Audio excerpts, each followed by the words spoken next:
Você tem que ter um hobby, momentos só seus, que não envolvam o seu parceiro, objetivos pessoais, independentes do seu parceiro, independentes da sua família. Então, hoje existe a Bruna mulher, existe a Bruna esposa, existe a Bruna mãe, a Bruna profissional, mas eu sempre tomo cuidado para perceber o que, que a Bruna mulher gosta de fazer e o quanto eu tenho feito as coisas que ela gosta. Quais são os objetivos da Bruna mulher?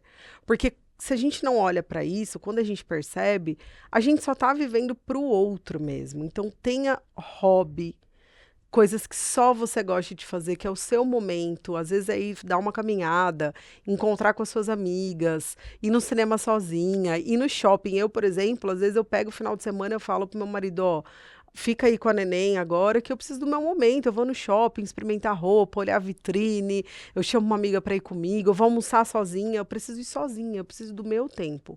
Isso é muito importante, só que quando eu era uma mulher insegura, isso nem passava pela minha cabeça, imagina.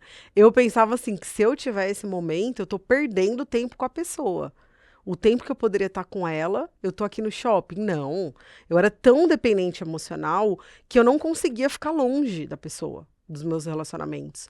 Porque parecia que eu estava, né, eu estava sendo errada, não pro outro, mas para mim, né? Já que ele tá comigo, já que ele me suporta, que ele me tolera, então eu não posso perder essa oportunidade. Então, olha só a que ponto chegamos, né? Mas infelizmente isso acontece.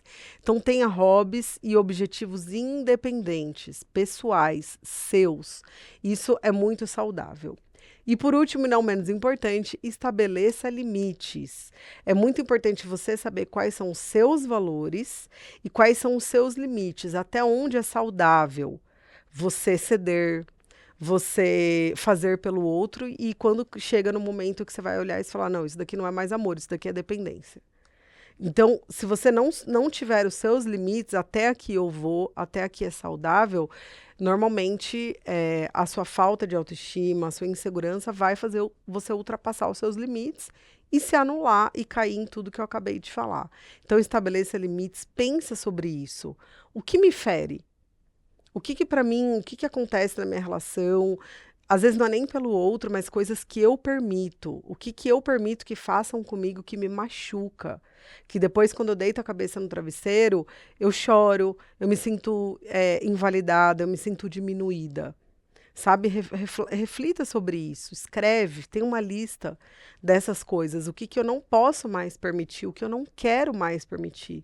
Eu lembro que quando eu comecei a trabalhar minha autoestima e a querer me libertar dos ciúmes, né?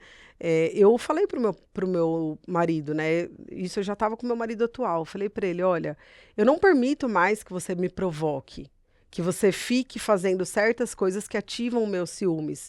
E eu sabia quais eram essas coisas. Então, o meu marido abençoado, ele se alimentava do meus ciúmes, ele se autoafirmava. Era uma questão emocional dele, que a gente foi descobrindo conforme eu fui me trabalhando. E aí ele foi se trabalhar também, fazer terapia, para entender essa necessidade de autoafirmação. Então, como ele se alimentava disso, ele me falava às vezes coisas desnecessárias. Do tipo, porque hoje a fulana passou na minha mesa de trabalho e aí eu e ela fomos tomar um café. E aí eu, né, quando eu era ciumenta, eu ativava todos os meus gatilhos. Mas conforme eu fui me trabalhando, entendendo meu valor, superando meus ciúmes, eu comecei a perceber que, ele precisava disso. E aí eu comecei a colocar limite nele. Ele falou, olha, isso que você faz, não aceito mais. E foi super importante para mim, para ele e para nossa relação.